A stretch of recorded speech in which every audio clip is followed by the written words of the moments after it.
ناظرین، آج ہم بہت ہی اہم موضوع پر گفتگو کرنے جا رہے ہیں کہ امت کے اندر جو مذہبی اور مسلکی اختلافات ہیں، کیا وہ مذہبی اور مسلکی اختلافات دور ہو سکتے ہیں؟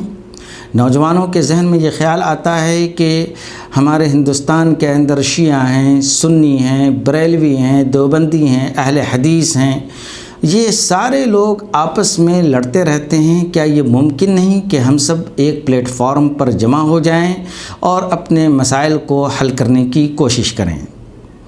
اس پر آگے بڑھنے سے پہلے میں یہ بات واضح کر دینا چاہتا ہوں کہ میں خود اپنے علماء کرام، خواہ وہ کسی بھی مسلک، کسی بھی مذہب اور کسی بھی فرقے سے تعلق رکھتے ہیں، ان کا بھرپور ہم احترام کرتے ہیں، ان کی عزت کرتے ہیں، اور ہم آپ کو بھی یہ دعوت دیتے ہیں کہ آپ کسی بھی فرقے کے علماء کی بھرپور عزت کریں۔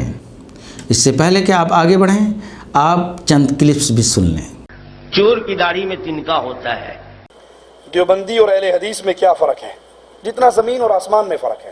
یہ کفر کا عقیدہ ہے جس کو علماء دیوبند کے سب سے بڑے نہ ان کا جنازہ پڑھیں، نہ ان کو اپنا جنازہ پڑھیں، نہ ان کا بیمار ہو اس کی بیمار پرسی کرے، نہ اپنے بیمار کی ان کو بیمار پرسی کرنے دیں، نہ ان کو اپنا یار بنائے، نہ ان کے ساتھ یاری لگائیں۔ اس میں نئی چیز کا اضافہ کر دیا، یہ بدعت اور بدعتیوں کی مسجد میں میری نماز نہیں ہوگی۔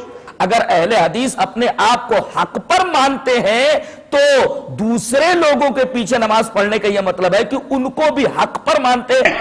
ارے ہمیں یہ تو کتے اس وقت کے کافر نظر آتے ہیں جب انہوں نے رسول اللہ کے علم کی توہین کی۔ تو میں نے پوچھا کس پہ لعنت بھیجی جاتی ہے؟ کہنے لگے نام نہیں بتائیں گے اس لیے کہ ہماری عبادت محدود ہو جائے گی۔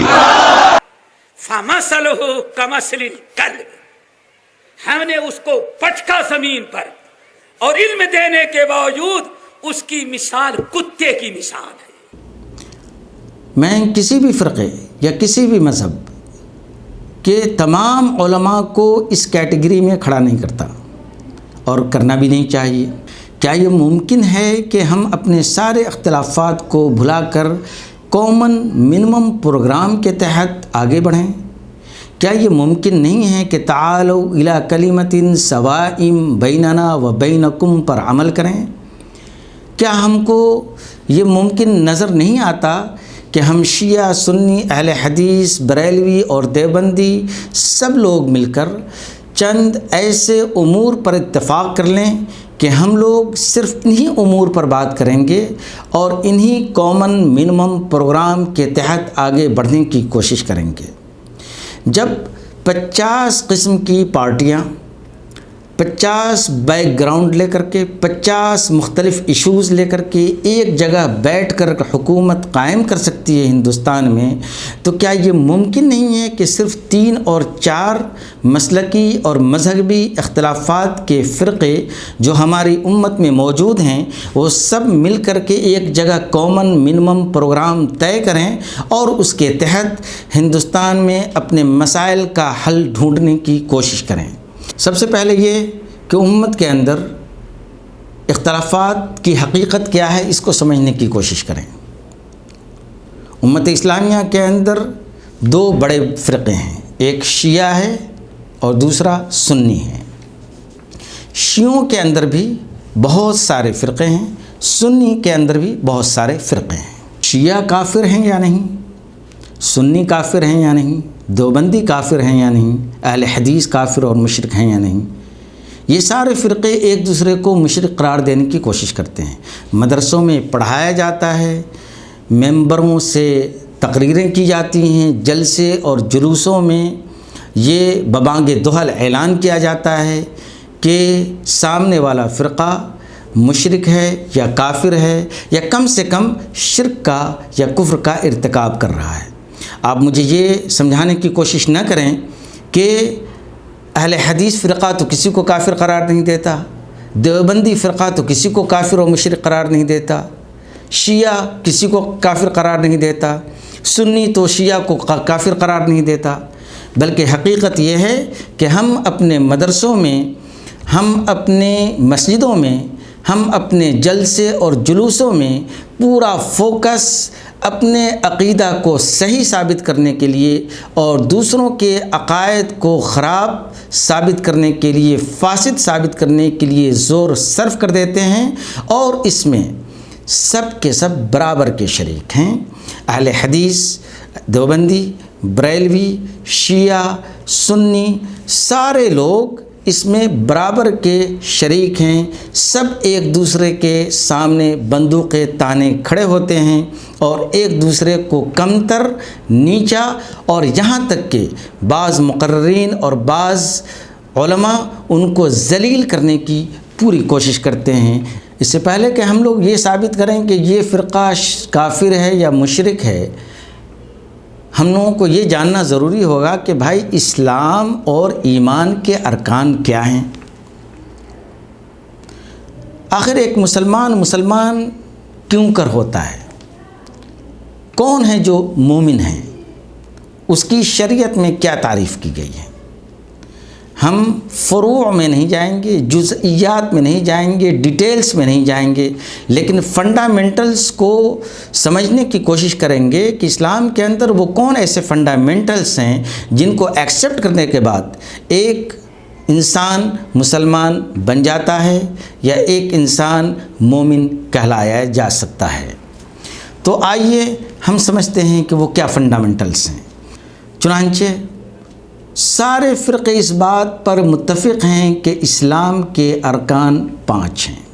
یاد رکھیے، سارے فرقے، شیعہ، سنی، بریلوی، اہل حدیث اور دیوبندی، جو فرقہ ہمارے ہندوستان کے اندر موجود ہیں، یہ سارے اس بات پر متفق ہیں کہ اسلام کے ارکان 5 ہیں۔ وہ کیا ہیں؟ نمبر 1 شہادت، نمبر 2 نماز، نمبر 3 زکوٰۃ، نمبر 4 روزہ، نمبر 5 حج۔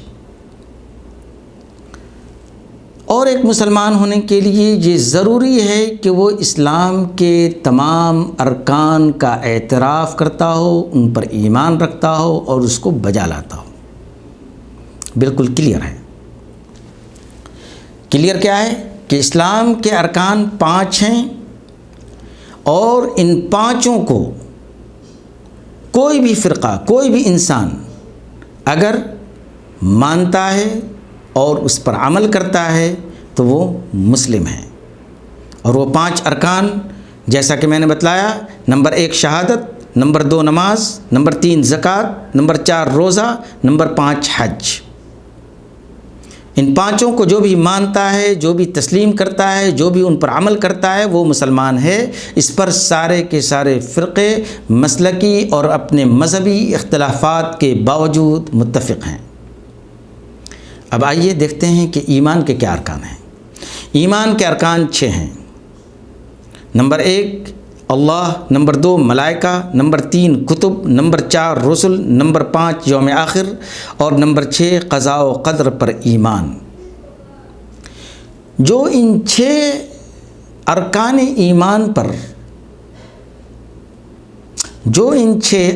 ایمان پر یقین رکھتا ہو، بلیو کرتا ہو، وہ مومن اور مسلم ہیں۔ تو آپ نے سمجھ لیا کہ اسلام کے ارکان 5 ہیں اور ایمان کے ارکان 6 ہیں۔ ایک مسلمان اور ایک مومن ہونے کے لیے یہ ضروری ہے کہ ہم اسلام کے 5 ارکان اور ایمان کے 6 ارکان کو مانیں اور ان پر عمل کریں۔ اور اس پر شیعہ، سنی، اہل حدیث، بریلوی، دیوبندی سبوں کا اتفاق ہے کہ ارکان اسلام کو جو مانتا ہے اور ارکان ایمان پر جو یقین رکھتا ہے وہ سب کے سب مسلمان ہیں۔ من شہد لا الہ الا اللہ دخل الجنہ، جس نے بھی لا الہ الا اللہ کہہ دیا وہ مسلمان ہے۔ اس پر سب کا اتفاق ہے۔ مگر مسئلہ کیا ہے؟ مسئلہ یہ ہے کہ آپ کو شیعہ اور سنی کی جب بات ہوگی تو شیعہ بولیں گے کہ ٹھہریے، یہ لوگ حضور صلی اللہ علیہ وسلم کے خاندان کو، اہل بیت کو وہ تقدس اور وہ عزت نہیں دیتے جو دینی چاہیے۔ سنی کہیں گے کہ نہیں ٹھہریے، یہ شیعہ جو ہیں وہ حضرت عمر کو، حضرت ابوبکر کو، حضرت عثمان کو، صحابہ کرام کو گالی دیتے ہیں، اس لیے وہ مسلمان نہیں ہیں۔ اہل حدیث بریلوی کے بارے میں بولیں گے، ٹھہریے، وہ بریلوی شرک کرتے ہیں، قبروں پر جاتے ہیں اور وہاں پر اللہ کے بجائے بزرگوں سے مانگتے ہیں۔ دیوبندی کہیں گے یہ اہل حدیث نیا فرقہ ہے، اور اسلام کے اندر یہ ایک نئی بدعت ہے جو اہل حدیث بن کر کے ہمارے سامنے ایک فرقہ آیا ہے۔ اہل حدیث دیوبندی کے بارے میں بولیں گے، پڑھیے ان کی کتابیں، ان کی تبلیغی جماعت کے نصاب کو پڑھیے اور دیکھیے کہ کیا شرک اور خرافات بھری پڑی ہیں۔ ہر جگہ آپ کو نظر آئے گا مگر اور لیکن اگر آپ ان تمام مسالک اور مذاہب کے علماء سے اگر پوچھیں کہ آپ صرف مجھے اتنا بتلا دیں کہ وہ ارکان اسلام کو مانتے ہیں یا نہیں، وہ ارکان ایمان کو مانتے ہیں یا نہیں، صرف اتنا بتلا دیں تو سب کے سب کہیں گے جی ہاں مانتے ہیں۔ تو اگر آپ شیعہ ہیں یا سنی ہیں یا بریلوی ہیں یا اہل حدیث ہیں یا دیوبندی ہیں، آپ اپنے دل پر ہاتھ رکھ کر یہ کہیے کہ جو ارکان اسلام اور ارکان ایمان کو مانتا ہے وہ مسلمان ہے یا نہیں، جو لا الہ الا اللہ پڑھ لیا وہ ملت اسلامیہ میں داخل ہوا یا نہیں۔ مگر اس کے باوجود امت کے اندر ہوتا کیا ہے اور اس کی وجہ کیا ہے؟ یہ کفر و شرک کا جو کھیل امت کے اندر کھیلا جاتا ہے، اس کی سب سے بڑی وجہ یہ ہے کہ پوری کرۂ ارضی پر، پوری دنیا کے اندر آپ کو ایک بھی ایسا مدرسہ نہیں ملے گا جو اسلام کا مدرسہ ہو۔ مدارس ملیں گے، جی ہاں، یہ سارے کے سارے مدارس کسی خاص مسلک، کسی خاص فکر، کسی خاص فرقے سے تعلق رکھتے ہیں اور اپنے خاص مسلک اور اپنے خاص فکر اور اپنے خاص مذہب کی تبلیغ اور اشاعت کرتے ہیں، وہ اسلام کی خدمت نہیں کرتے، معاف کیجیے گا، سوائے چند علماء کو چھوڑ کر۔ دنیا کے کسی بھی حصے میں کوئی ایسا مدرسہ نہیں پایا جاتا جو صرف قرآن اور حدیث کو پڑھاتا ہو، جو اپنے فقہی یا اپنے فروعی یا اپنے عقائدی مسائل کی اشاعت اور تبلیغ کا وہ ذریعہ نہ ہو۔ جب مدرسوں کے اندر 8 سال تک ایک طالب علم کو یہ پڑھایا جاتا ہے کہ وہ مسلک، ہمارا مسلک چھوڑ کر کے وہ مسلک خراب ہے، وہ مسلک غلط ہے، یہ تقلید غلط ہے، یہ تقلید صحیح ہے، اور یہ بریلوی ہے، یہ اہل حدیث ہے، اور یہ سنی ہے، اور یہ شیعہ ہیں، تو ظاہر سی بات ہے کہ یہ سارے علماء جو لاکھوں کی تعداد میں فارغین مدارس جب سماج کے اندر پھیلتے ہیں تو پھر وہ اپنے اپنے مسلک کی تعلیم، ترویج اور اشاعت کرتے ہیں، نہ کہ وہ اسلام کی کرتے ہیں۔ وہ صرف اپنے مذہب اور اپنے مسلک کی خدمت کرتے ہیں، نہ کہ وہ دین کی خدمت کرتے ہیں۔ نتیجہ کیا ہوتا ہے؟ ہمارے سماج کے ہر جلسے کے اسٹیج سے، ہماری مسجدوں کے ہر ممبر سے آواز صرف ایک مسلک اور ایک مذہب کی آتی ہے، اور ہر جگہ ہمیں نفرت کرنا سکھایا جاتا ہے۔ معاف کیجیے گا، یہ ایک حقیقت ہے جس کو تسلیم کرنا پڑے گا۔ میرا ایک گاؤں ہے، سنی ہے، اس کے بغل میں ایک گاؤں ہے، اہل حدیث ہے، تیسرا گاؤں ہے بریلوی کا ہے۔ بریلوی اپنے ممبر سے بیٹھ کر کے اہل حدیث اور اہل دیوبند کو گالیاں دیتا ہے اور ان کو کافر قرار دیتا ہے۔ اسی طرح اہل حدیث اپنے ممبر پر بیٹھ کر کے اپنے آپ کو جنتی ہونے کا دعویٰ کرتا ہے، اسی طرح دیوبندی کرتا ہے۔ تو سماج کے اندر جو میسج جا رہا ہے ماس لیول پر، وہ یہ جا رہا ہے کہ ہمارے علاوہ سب کے سب جہنمی ہیں۔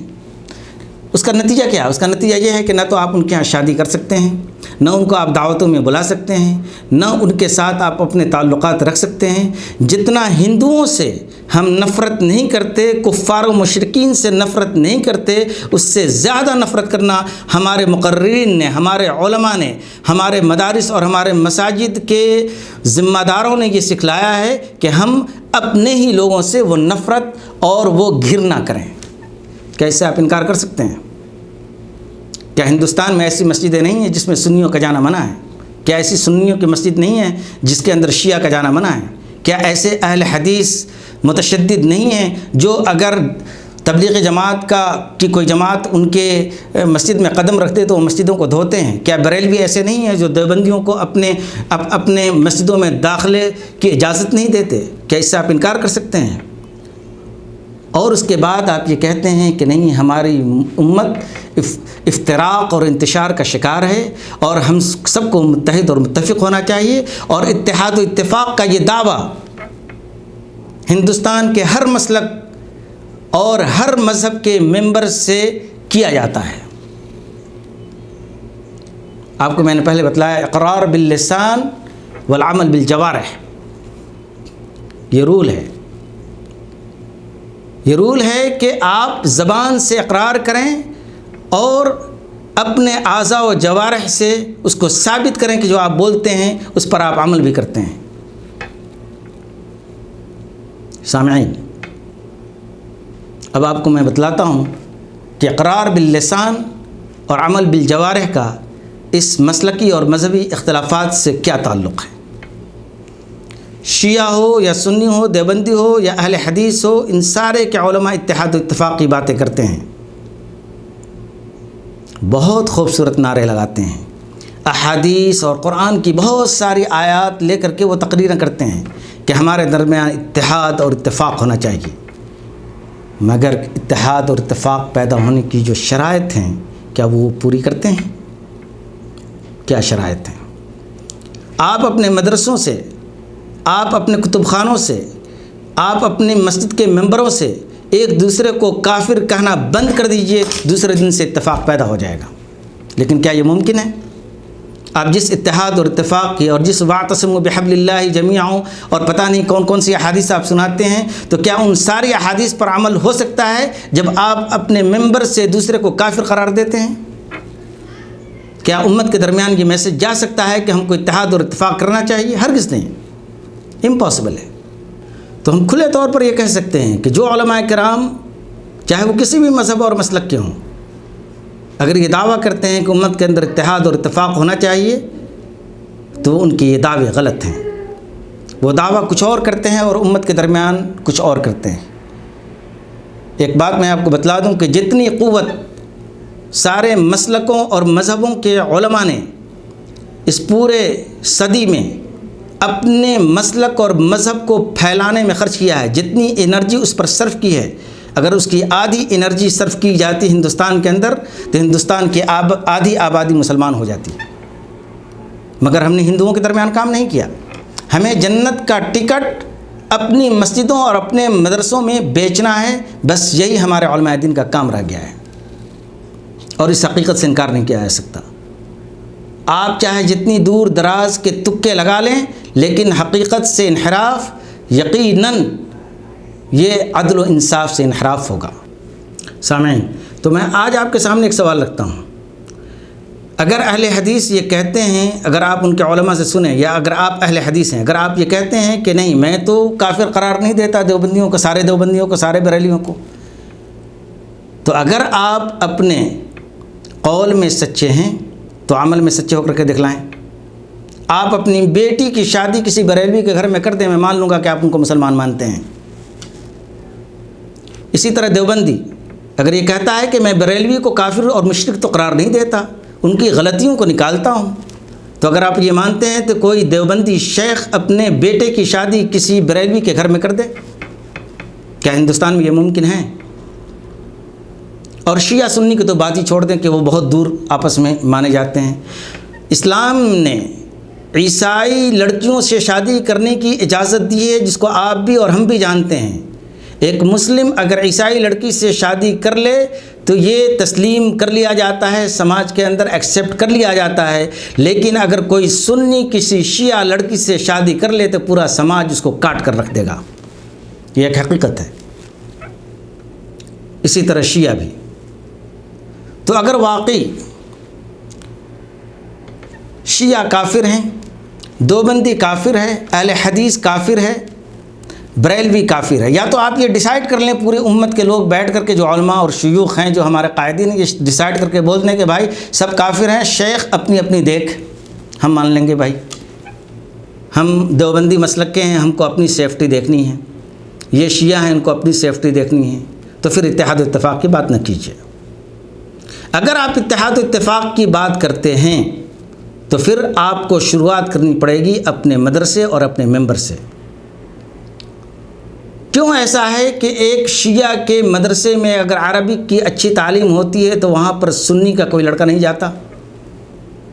اسی طرح اگر کسی بریلوی کے مدرسے میں اچھی تعلیم ہوتی ہے فقہ کی تو وہاں پر کوئی دیوبندی نہیں جاتا، دیوبندی کے مدرسے میں بریلوی نہیں جاتا، اور اہل حدیث کے مدرسے میں دیوبندی اور بریلوی کو ایکسیپٹ نہیں کیا جاتا۔ کیوں ہم نے امت کو اس طرح ایک ایک چھوٹے چھوٹے ٹکڑوں میں بانٹ رکھا ہے؟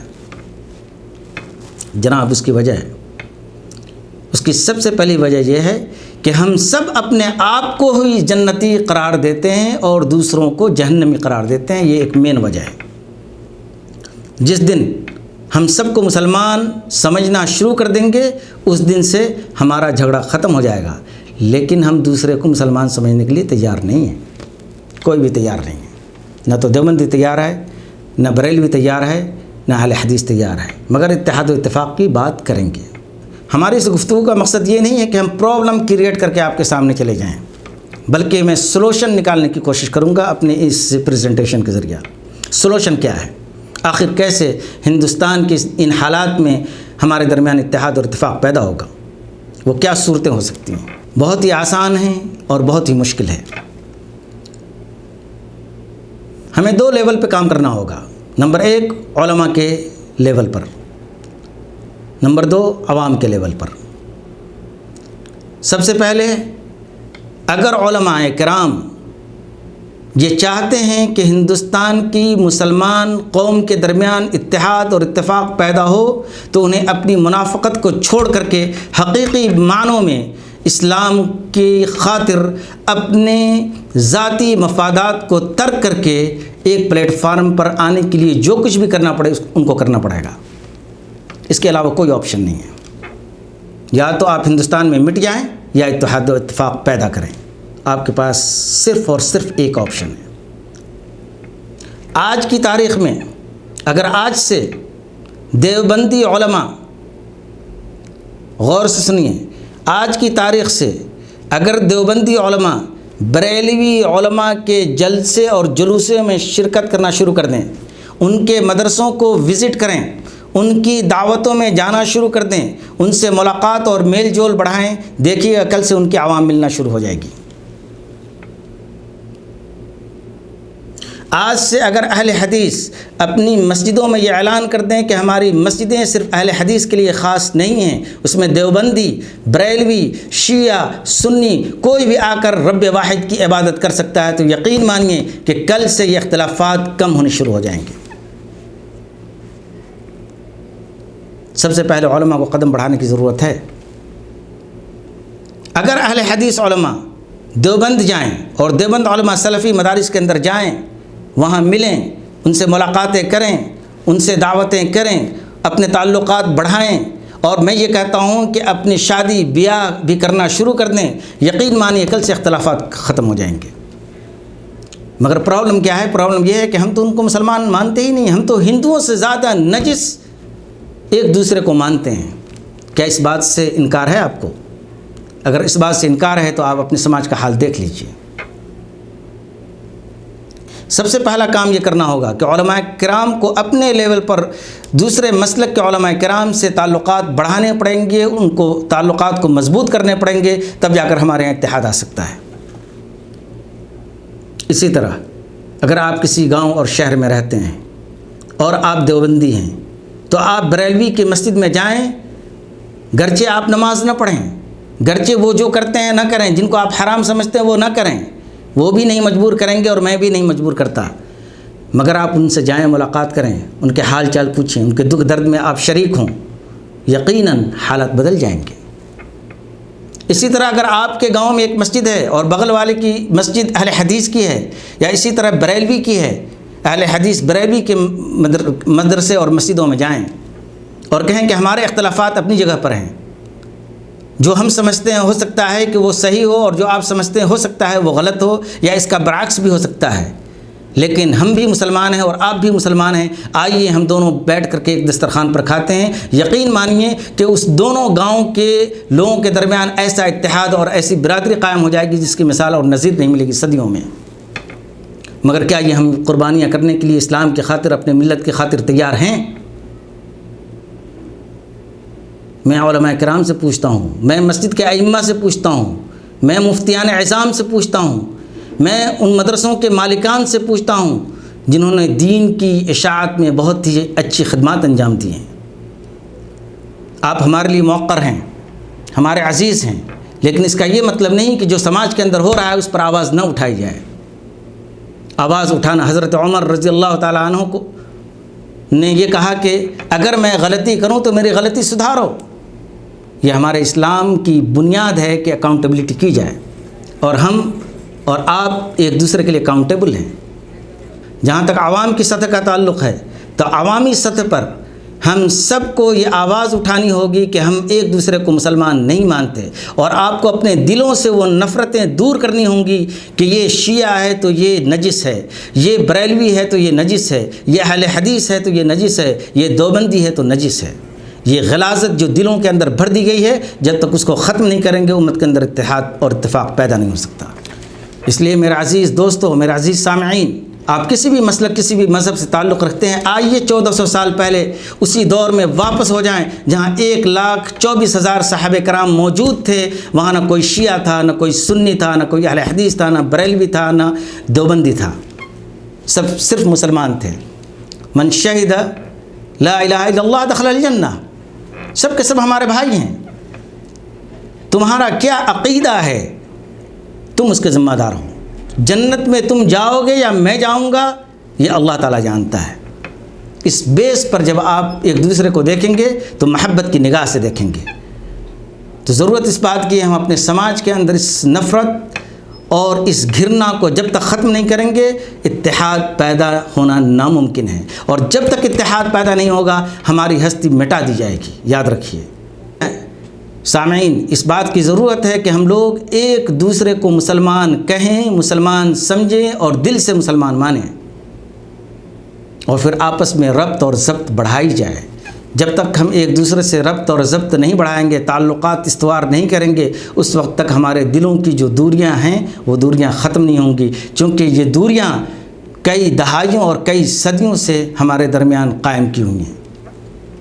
اس لیے ضرورت اس بات کی ہے کہ آج ہندوستان کے حالات میں خاص طور پر ہم سب ایک پلیٹ فارم پر متحد ہونے کے لیے جو قربانیاں بھی دینا پڑے وہ قربانیاں دیجیے، اپنے جذبات کی اور اپنے خیالات کی اور اپنے افکار کی، ورنہ ہم آپس میں لڑتے رہیں گے اور دوسرے لوگ ہم کو مٹاتے رہیں گے، اور یہی تصویر ہندوستان کے اندر سامنے آ رہی ہے۔